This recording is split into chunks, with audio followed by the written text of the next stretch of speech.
शरणं शरणं गच्छामि। सितंबर माह के मासिक पप्रबा हमनी के P3Y टीचर प्रेरक भारती माजी द्वारा करायल गयल ई मासिक पत्र करे से 1 सितंबर 2024 से आवे वाला 1 अक्टूबर 2024 तक ये पूरा माह P3Y मासिक पत्र करे से रउआ सबके परम जी की शक्ति से खूब लाभ मिली। पत्र के पहले 8 वाक्य परमं शरणं गच्छामि, हंसं शरणं गच्छामि, अद्वैतम शरणं गच्छामि, आनंदम शरणं गच्छामि, चरणं शरणं गच्छामि। हे परम जी, मुझ पर कृपा करो। सिर झुकाकर परम जी को नमस्कार करता हूँ। 9वां वाक्य परम जी, सितंबर माह के इस मासिक पत्र में आपन शक्ति दी। आज के ये पत्र करके ये पूरा माह खूब सुखकारी रही। रउआ से निवेदन करी परम जी, ई माह 2 सितंबर 2024 के होवे वाला P3Y शक्ति दिवस क्लास अवश्य अटेंड करब। P3Y शक्ति दिवस क्लास में भारती माजी जी द्वारा करायल गयल शक्ति स्थल से सामूहिक पत्र करे से इच्छा पूर्ति की शक्ति लेब। इस विशेष क्लास के अधिकतम लोगों के प्रचार भी करवाइब। भारती माजी द्वारा शक्ति स्थल से लायल गयल शक्ति जल के नियमित प्रयोग करब। भारती माँ के P3Y शक्ति दिवस पर शक्ति स्थल की यात्रा खूब सुखकारी रही, निर्विघ्न संपन्न रही और हमार भी एकर अधिकतम लाभ मिली। परम जी से निवेदन करब इस विशेष दिन पर अर्थात 2 सितंबर 2024 के होवे वाला P3Y अमावस्या क्लास के लाभ भी लेब और दूसर लोगों के इस विशेष सहयोग के लाभ भी लेवे खातिर क्लास अटेंड करे के प्रेरित करब। परम जी की कृपा से पितरों के आशीर्वाद व अनुकूलता परिवार पर बनी रही। रुकल काम जल्द बन जाई। पितृ तृप्त होकर वंशजों के आशीर्वाद भी दें। ऐसा सामूहिक पत्र भारती माँ के साथ शक्ति स्थल से करके पितृ शांति के शक्ति भी लेब।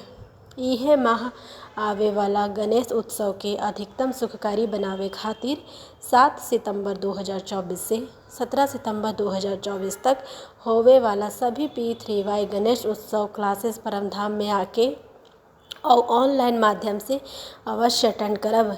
यह गणेश उत्सव में परम जी की कृपा से बापा के अधिकतम प्रसन्न करे हेतु आपन और अपन परिवार के सदस्यों की इच्छा पूर्ति खातिर यथासंभव अपन घर में, मकान में, दुकान में, ऑफिस में परम उत्सव P3Y ऑफलाइन ऑनलाइन क्लास के आयोजन भी करवाइब। P3Y प्रचार के अधिकतम शक्ति लेवे खातिर कोनो मित्र या कोनो जानकार के यहाँ P3Y गणेश उत्सव क्लास के आयोजन भी करवाइब। परम जी, कोनो प्रकार के पितृदोष, भाग्य दोष, ग्रह दोष, वास्तु दोष, काल सर्प दोष, नजर टोक, कोनो करायल गयल बुरे किए कराए के विरोधी के बुरे असर के निवारण खातिर पितरों के अनुकूलता व आशीर्वाद प्राप्त करे खातिर 18 सितंबर से शुरू हुई P3Y पितृपक्ष क्लास अवश्य अटेंड करब। क्लास में भारती माजी द्वारा बनायल गयल सुरक्षा जल नियमित रूप से घर, मकान, दुकान में छिड़के से सभी प्रकार के दोष निवारण के लाभ भी लेब। पितरों के आशीर्वाद व अनुकूलता परिवार पर बनी रही। रुकल काम जल्द बन जाला। पितृ तृप्त होकर वंशजों के आशीर्वाद भी नहीं। यह हेतु यथासंभव अपन घर पर P3Y पितृ शांति क्लास के आयोजन भी करवाइब। परम जी, ये आवे वाला माह हमार व्यापार नौकरी खातिर खूब सुखकारी रही, खूब आमदनी बढ़ी, बरकत भी बढ़ी। मेहनत से कमाइल पैसा फिजूल खर्ची में, डॉक्टरी खर्च में ना जाए के चाहिए। हमार खेती में, पशुपालन में P3Y करे से खूब लाभ मिली। कोनो कारण से होवल कर्जा जल्द उतर जाई। रुकल फसल पैसा जल्द वापस हो जाई। यह प्रत्येक रविवार सुबह 11 बजे होवे वाला P3Y लक्ष्मी समृद्धि क्लास अवश्य अटेंड करब और गूगल मीट पर होवे वाला P3Y लक्ष्मी समृद्धि अनुसंधान क्लास अटेंड करके हमने खूब सुखी और धनी बनब। ऐसा हमरा के शक्ति दें। परम जी, मौसम के कुप्रभाव, आपदा विपदा, dengue, malaria, diarrhoea, allergy, infection तथा कोनो प्रकार के रोगों से सुरक्षा खातिर 29 सितंबर 2024 अंतिम रविवार शाम 7 बजे P3Y मासिक रोग निवारण क्लास और गूगल मीट पर होवे वाला P3Y रोग निवारण अनुसंधान क्लास अवश्य अटेंड करब। परम जी, P3Y करके हमने खूब आत्मविश्वास बनी, कॉन्फिडेंट भी बनी। P3Y प्रचार करके हमार कम्युनिकेशन स्किल डेवलप हुई। परम जी हमरा के शब्द दी, वाणी दी, मनोबल दी, जेकरा से हम अनजान लोगों में भी P3Y निमंत्रण पत्र द्वारा, P3Y गुड लक कार्ड द्वारा अधिकतम प्रचार कर सकेली और इच्छा पूर्ति के शक्ति ले सकेली। अधिकतम लोगों के P3Y welfare foundation YouTube channel और P3Y NCR इंडिया फेसबुक पर प्रतिदिन सुबह 11 बजे और शाम 7 बजे होवे वाला P3Y ऑनलाइन लाइव क्लासेस के सूचना भी देब और लोगों के चैनल भी सब्सक्राइब और फॉलो करवाइब। परम जी हमार द्वारा P3Y सिखाइल गए लोगों के खूब काम बनी, जेकरा से परम जी के भी सम्मान बढ़ी, हमार भी मान सम्मान बढ़ी। परम जी हमार विद्यार्थी जीवन, हमार संतान के विद्यार्थी जीवन करियर खूब सफल रही, सुखकारी रही। यह सेशन में परीक्षा में हमने खूब कॉन्फिडेंट बनी, टीचर्स मित्रों के अधिकतम सहयोगों मिली, पढ़ाई में खूब मेहनत करी। यह सेशन खूब सुखकारी व सफल रही। यह हेतु P3Y मासिक समाचार पत्रिका के अनुसार सभी विद्यार्थी क्लास अटेंड करके अपन शक्ति रिचार्ज करत रहब।